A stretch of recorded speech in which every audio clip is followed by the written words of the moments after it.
మనలో చాలామంది రోజు కాల్షియం బిళ్ళలు తీసుకుంటూ ఉంటారు. ఇలా కాల్షియం బిళ్ళలు తీసుకున్న తర్వాత కూడా వాళ్ళకి ఎందుకు కాల్షియం సరిపడా ఉండట్లేదు, ఎముకలు ఎందుకు బలహీనంగా ఉంటున్నాయి, ఎందుకు వాళ్ళు నీరసంగా ఉంటున్నారు, ఈ సమస్య కారణం ఏంటి, దాని పరిష్కారం ఏంటి, ఈ వీడియోలో తెలుసుకుందాం. మనలో కాల్షియం తక్కువ ఉండడానికి అనేక రకాల కారణాలు. ఉదాహరణకి ఆడవాళ్ళలో అయితే మెనోపాజ్ తర్వాత హార్మోన్ల ప్రభావం వల్ల కాల్షియం తక్కువ కావచ్చు.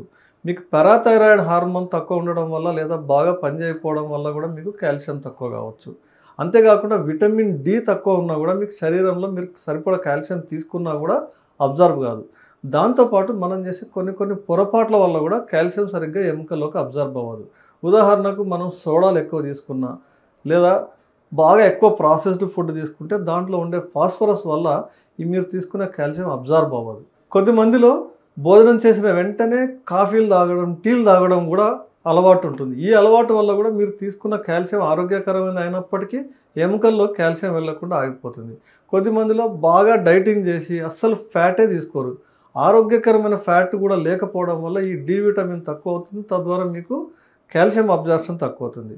దీంతో చిన్న వయసులోనే పెద్దవాళ్ళకు రావాల్సిన ఆస్టియోఆర్థరైటిస్, ఆస్టియోపొరోసిస్ ఇట్లాంటివన్నీ చిన్నపిల్లల్లో, మిడిల్ ఏజ్డ్ ఆడవాళ్ళలో, మగవాళ్ళలో చాలా కామన్గా చూస్తూ ఉంటాం.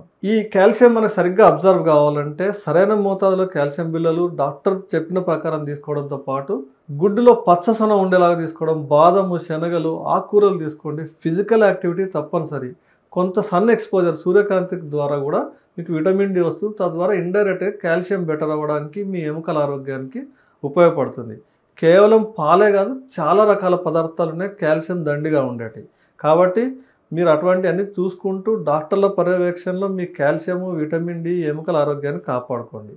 ఇలాంటి మరెన్నో టిప్స్ కావాలంటే ఛానల్ సబ్స్క్రైబ్ చేయండి, ఈ వీడియోని లైక్ చేయండి. మీకు ఏమైనా డౌట్లు ఉంటే కామెంట్ సెక్షన్లో రాయండి. హెల్తీ డైట్ ప్లాన్ కావాలన్నా, డయాబెటీస్ రివర్సల్ చేసుకోవాలన్నా, వెయిట్ తగ్గించుకోవాలన్నా మీ స్క్రీన్ పైన ఉన్న నంబర్ కాల్ చేయండి.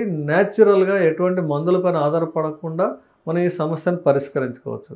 మరో వీడియోతో మళ్ళీ కలుద్దాం. నమస్తే.